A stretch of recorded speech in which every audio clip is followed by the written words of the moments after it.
என்னது live in relationship அக்ரிமெண்டா அப்படின்னா என்ன டேர்ம்ஸ் எல்லாம் அவங்க வச்சிருந்தாங்கன்னு பாக்கலாமா? மும்பைல என்னாச்சுன்னா ஒரு 46-year-old கவர்மெண்ட் சர்வெண்ட் வந்து ஒரு 29-year-old கேர் கிவர் கூட வந்து லிவ் இன் ரிலேஷன்ஷிப்ல இருந்திருக்காங்க.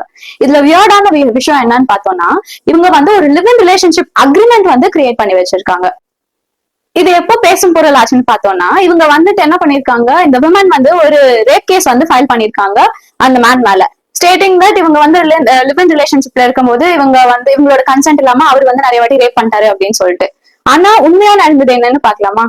இவங்க வந்து already married and not yet divorced. So இதே ஒரு மென் பண்ணிருந்தாங்க அப்படின்னா அது வந்து பைகமிக்குள்ள வந்திருக்கும். ஆனா இவங்க ஒரு விமன்ங்கிறதுனால அதுல இருந்து தப்பிச்சிட்டாங்க. பட் ஸ்டில் என்னதான் இந்த லா வந்து நம்ம உமனை நிறைய பேர் காப்பாற்றணும் அப்படிங்கிறதுக்காக இருந்தாலும் இந்த மாதிரி சில பேர் லாவை மிஸ்யூஸ் பண்றதுனாலதான் நிறைய ஸ்ட்ரிக்ட் ஸ்ட்ரிஞ்சன்ட் பனிஷ்மெண்ட் வந்துட்டு இன்னும் இம்ப்ளிமெண்ட் பண்ணாம இருக்கு.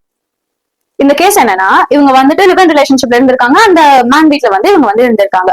சோ என்ன இருக்கு, கொஞ்ச நாளைக்கு அப்புறம் வந்துட்டு அவங்க கேட்டிருக்காங்க இந்த வீடு வந்து அந்த விமன் பேர்ல மாத்தி கொடுங்க அப்படின்னு சொல்லி கேட்டிருக்காங்க. அவர் வந்து ஒத்துக்காத உடனே இவங்க வந்து அவங்க த்ரெட்டன் பண்ணிருக்காங்க, நான் வந்து உங்க மேல வந்து ரேப் கேஸ் ஃபைல் பண்ணுவேன் அப்படின்னு சொல்லிட்டு 25 லட்சம் இல்லைன்னா கொடுங்க அப்படின்னு சொல்லியும் கேட்டிருக்காங்க. அவங்க வந்து அதுக்கு ஒத்துக்காதனால இவங்க வந்து இந்த மாதிரி ஒரு ஃபால்ஸ் அலிகேஷனால ரேப் கேஸ் வந்து ஃபைல் பண்ணிருக்காங்க.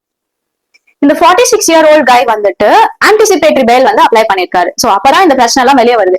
யூஸ்வலி பெயில் வந்து 2 டைப் சரியா. ஒண்ணு வந்துட்டு நீங்க தப்பு பண்ணிட்டீங்க, உங்களை அரெஸ்ட் பண்ணிட்டாங்க, அதுக்கப்புறம் நீங்க வெளியே வர ட்ரை பண்றீங்க அப்படின்னா அது வந்து நார்மல் பெயில். ஆன்டிசிபேட்டரி பெயில்னா நீங்க ஏதோ ஒரு தப்பு பண்ணிருக்கீங்க, இல்ல அந்த விஷயம் வந்து உங்களுக்கு தப்பா சரியான்னு கூட உங்களுக்கு தெரியல, இன்னொருத்தங்க யாராச்சும் நம்மள போய் கம்ப்ளைண்ட் பண்ணி நம்மள உள்ள தூக்கி வச்சிருவாங்களோ அப்படின்னு நினைச்சு நீங்க முன்னாடியே வந்து கோர்ட்டுக்கு அப்ரோச் பண்ணி இந்த மாதிரி விஷயம் எல்லாம் நடந்துச்சு, இவங்க வந்து ஒருவேளை என் மேல கம்ப்ளைண்ட் ஃபைல் பண்ணலாம், அதனால நான் உள்ள கூட போலாம் அப்படின்னு சொல்லி ஆன்டிசிபேட் பண்ணி நீங்க ஒரு பெயிலுக்கு அப்ளை பண்றீங்கன்னா அது பேர் ஆன்டிசிபேட்டரி பெயில். சோ இவர் வந்து இந்த ஆன்டிசிபேட்டரி பெயிலுக்கு வந்து அப்ளை பண்ணிருக்காரு. ஆன்டிசிபேட்டரி பெயில் அப்ளை பண்ணி அவருக்கு ஆன்டிசிபேட்டரி பெயில் கொடுக்கவும் பட்டிருக்கு. ஏன்னா இவங்க ஒரு லிவ் இன் ரிலேஷன்ஷிப் அக்ரிமெண்ட் ஒன்று ஃப்ரேம் பண்ணிருக்காங்கல்ல, அந்த டேர்ம்ஸ் படி அவங்க ஒத்துருக்காங்க இந்த மாதிரி 2 பேருக்கு அகேன்ஸ்டா வந்து கேஸ் ஃபைல் பண்ணிக்க மாட்டோம் அப்படின்னு சொல்லிட்டு. என்னது லிவ் இன் ரிலேஷன்ஷிப் அக்ரிமெண்டா அப்படின்னா என்ன டேர்ம்ஸ் எல்லாம் அவங்க வச்சிருந்தாங்கன்னு பாக்கலாமா? இந்த அக்ரிமெண்டோட ஃபர்ஸ்ட் பாயிண்டே வந்து ஆகஸ்ட் 1, 2024 இருந்து ஜூன் 30, 2025 வரைக்கும் இவங்க 2 பேரும் கோஹாபிட் பண்ணுவோம் அப்படிங்கறதா இதோட ஃபர்ஸ்ட் பாயிண்ட். இதோட செகண்ட் கிளாஸ் பார்த்தோம்னா 2 பேருக்கு அகேன்ஸ்டாவும் செக்ஷுவல் ஹராஸ்மெண்ட் கேஸ் வந்துட்டு ஃபைல் பண்ண மாட்டோம் அப்படிங்கிறது தான் இதோட செகண்ட் பாயிண்ட். இதோட தேர்ட் பாயிண்ட் என்னன்னா, அவங்க வந்துட்டு ஒட்டுக்கா வாழ்வாங்க அந்த மேனோட வீட்டுல. ஒருவேளை அவங்களுக்கு அவரோட பிஹேவியர் பிடிக்கல அப்படின்னா 1 month நோட்டீஸ் கொடுத்துட்டு அவங்க வந்து அங்க இருந்து காலி பண்ணிக்கலாம் அப்படிங்கறதா வந்து தேர்ட் கிளாஸ். இந்த அக்ரிமெண்டோட ஃபோர்த் கிளாஸ் என்னன்னு பார்த்தோம்னா, இந்த விமனோட ரிலேட்டிவ்ஸ் யாரும் அவங்க வீட்டுக்கு வந்து இவங்களை பார்க்க கூடாது வைல் தே ஆர் கோஹாபிட்டிங் அப்படிங்கிறது தான் வந்து இந்த அக்ரிமெண்டோட ஃபோர்த் கிளாஸ்.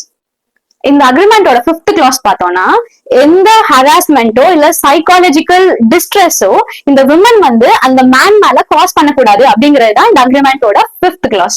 இப்போ ஒருவேளை during this period if she gets பிரெக்னென்ட்னா அப்போ வந்து அந்த மேனை லயபிளா ஆக்கக்கூடாது அப்படிங்கிறது தான் இந்த அக்ரிமெண்டோட 6th கிளாஸ்.